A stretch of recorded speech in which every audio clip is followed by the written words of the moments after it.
You cannot win the war against the world if you can't win the war against your own mind. Self-discipline is the center of all material success.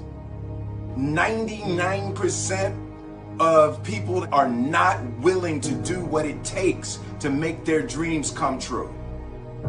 The Marines have a saying, everybody wants to go to heaven, but nobody wants to die. And that's just real. At the center of bringing any dream into fruition is self-discipline.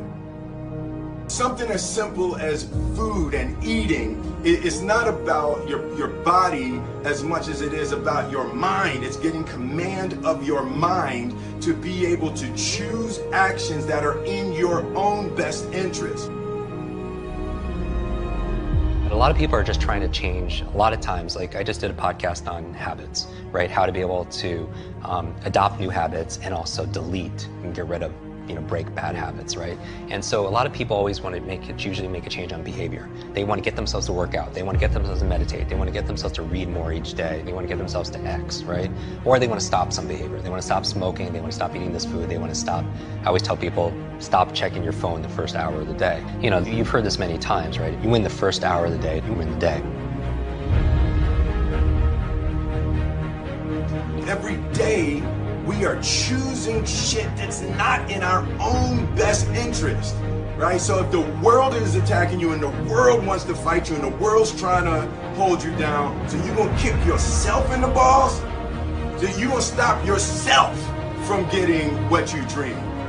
When I want to transform or transcend or make a real positive change, I'm looking at all the other areas of ourselves. So I'm looking at, for example, our environment. Are people setting up their environment to win? So change doesn't just happen at this level of behavior, but you have to change the environment. So for example, if you want to stop eating a certain food, it helps to be able to have not have that food in your home, right? So you change the environment. In life, we must all suffer one of two pains: the pain of discipline or the pain of regret. I'm asking you, choose wisely. So whatever it is that you're trying to achieve in life, the critical component is getting things done, and getting things done in a systematic way. Building the character that's associated with getting things done in a systematic way requires that you become disciplined. And if we live a lazy, undisciplined life, and we just give in to our feelings, and we act on these emotional impulses, we're going to make very poor choices that we regret later on.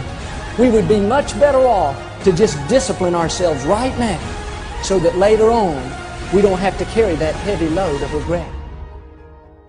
I think a lot of people suffer from decision-making fatigue, right? And this is very strong research saying that you can only make a certain amount of good decisions a day.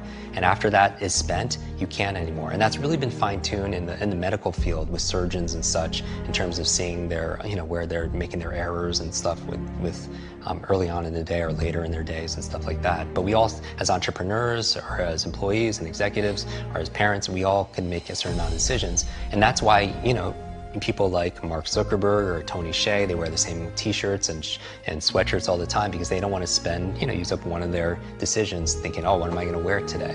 Right? And so my goal is to streamline my life, put the routines, the first hour of the day and the last hour of the day, I really micromanage to the point where it's habitual. I don't even have to think about it.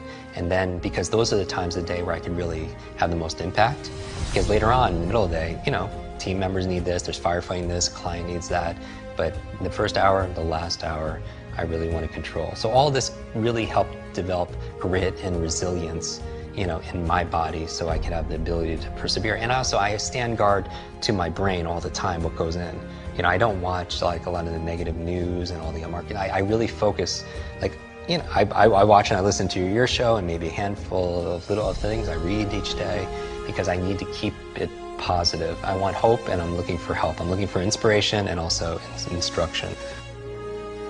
Self-discipline is the definition of self-love. When you say that you love yourself, that means that you have behavior towards yourself that is love. Like you say to yourself, hey man, look, I know you want to eat that pizza and it'll be really good, but I can't let you eat that, man, because if you eat that pizza, you're gonna feel like shit. You know, and I love you too much to let you eat that.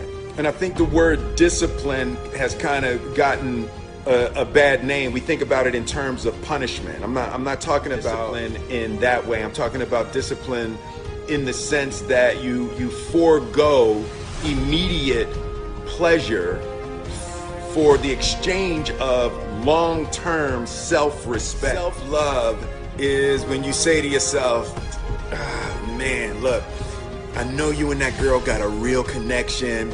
I know y'all vibe, but that's your girl's cousin.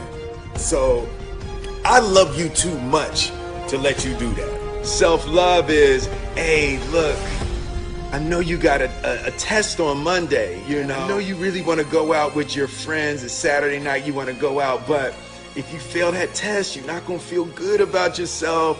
You know, I love you too much to let you go out tonight. Self-discipline is self-love. If you want to be happy, you have to love yourself, which means you have to discipline your behavior. The road to sustained happiness is through disciplining your behavior.